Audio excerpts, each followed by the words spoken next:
Kia ora team, Kumi and Carlin here from 64TS, and this video is about assault bike tips.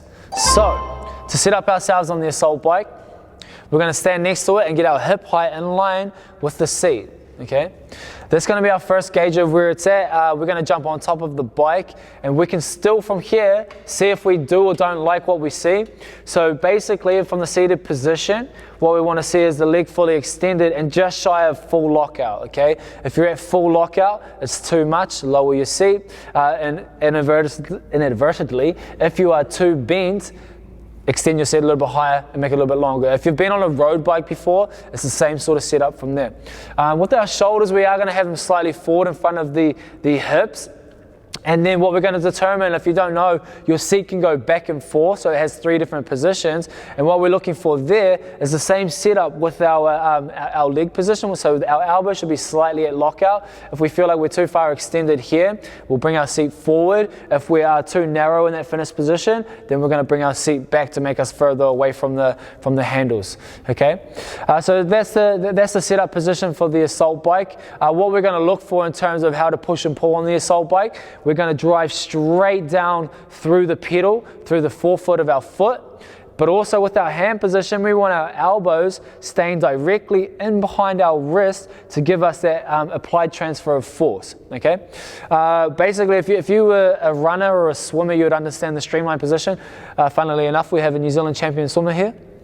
Luckily enough for us. So the streamline, we're going to keep our limbs inside of that center line as much as we can, and we're not going to let anything flare out the side. So we're just going to light this up a little bit and just start pedaling away. What we will notice is that the elbows stay inside of the wrist, or on the underneath side of the wrist, and we're driving down through the forefoot into the pedal. Just a couple of things to understand, that yes, you can push the handle, but you can also pull the handle. So don't forget to engage like all movement patterns to aid and develop the power output into the machine.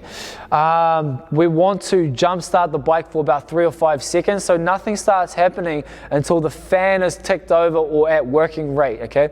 So if you hop on and basically you just coast along for 10 seconds, bring it up to speed, like that's all well and good, but it won't get you very far. But what it's actually beneficial to do, even if you're in the hurt locker, jump on, light it up for 3 to 5 seconds, you get that monitor and the fan up to speed, and then we can just cruise back from there and chip away.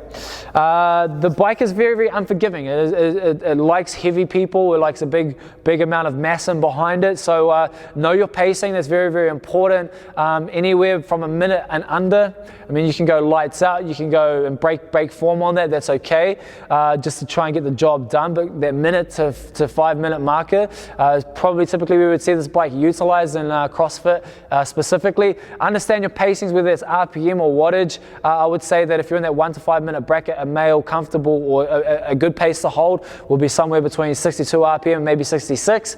Females anywhere from like 55 to kind of the 61, 62 marker. If you're 5 minutes and above and you're holding that same realm, you're a unicorn. You're very, very good at this, but it's probably going to be closer to that 60 or 62 marker for males and maybe 58 to 60 for females. Again, if you're in that under a minute bracket, light it up. We will have a look at what bad form looks like, so limbs all flying out to the side. Same will happen with the head swaying, elbows out the side, the knees are kind of moving as well. It's not very efficient. Make sure that we are breathing, that the elbows are staying in the nice streamlined position. We're driving down strong through the foot. So remember that you're getting that force from the push, the pull, and the foot drive as well. If you're using this in a workout with movements, say it's gymnastics or a bar and you're pulling, let's use more legs. Let's say you're going into front squats after this. You might want to be inclined to use more arms to help pulling power on the machine. Remember that there is different styles that you can aid and to add value depending on what else is in your workout as well. If it's just strictly the bike, let's just get an even flow and balance between both components of your upper body, lower body moving, and just make sure that we have that nice breathing pattern. Understand your pacing. If you've never been on one, it's going to take a wee while. Just start reading monitors, recording the data and understanding that data, and then applying that to what works best for you. So that's our tips video on the assault bike. If you do have any questions, please pop them in the comments, and my man Carlin here will get to you as soon as he can.